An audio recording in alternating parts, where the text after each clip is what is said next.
famous political leader and actor, Winston Churchill once said, "Success is not final. Failure is not fatal. It is the courage to continue is what counts."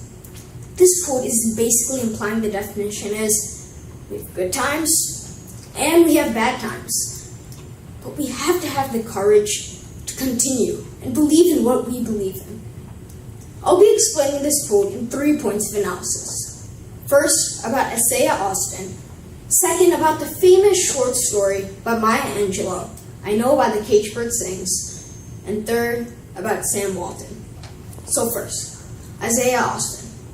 Isaiah Austin was an ordinary kid, 7'1", being a center playing at Baylor. Everyone was expecting him to be a second-round pick in the NBA draft. However, horror struck when he found out that he had Morphin syndrome. Morphin syndrome is not an ordinary syndrome.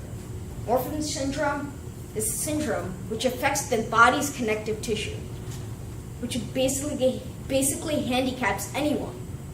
No one can run, walk, forget about basketball. Isaiah Austin lost everything that he knew. He lost his life, which was basketball. Everything in his life revolved around basketball. And when he lost basketball, he didn't know what to do. But he didn't just sit around and do nothing. He took a stand.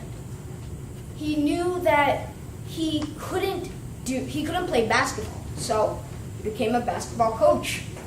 And to help people with Morphin syndrome, he donated thousands and thousands of dollars to help people with Morphin syndrome and other causes that are as deadly. Now, if Isaiah Austin just gave up after he had that syndrome, he wouldn't have reached his true potential. He knew that he was worth something more than just someone who's handicapped. So he did reach his full potential and did reach victory. My second point of analysis is on the short story by Maya Angelou, I Know Why the Caged Bird Sings. In this short story, Maya Angelou lives in a segregated United States. And not only is she bullied by the age of 3, she's also mocked by her own teachers, and she has to take care of her grandmother's general store. She has to carry 125 pounds of flour on her back while taking care of her 5-year-old brother. Now that's a pretty big responsibility for an 8-year-old. Now, Maya Angelou knew that she was worth something more, knew that she had something past that general store. She forgot about the past and thought of a brighter future, a brilliant future where she was an amazing author. And she did live up her dream. She refined her language art skills, and as we know, became one of the best authors we ever know. If she just gave up at that general store, left all her hopes, her dreams, we wouldn't know her as one of the greatest authors of all time. My third point of analysis is on a person named Sam Walton. Sam Walton was a very successful businessman. He started off by making $80,000 to about $250,000 in an Arkansas general store.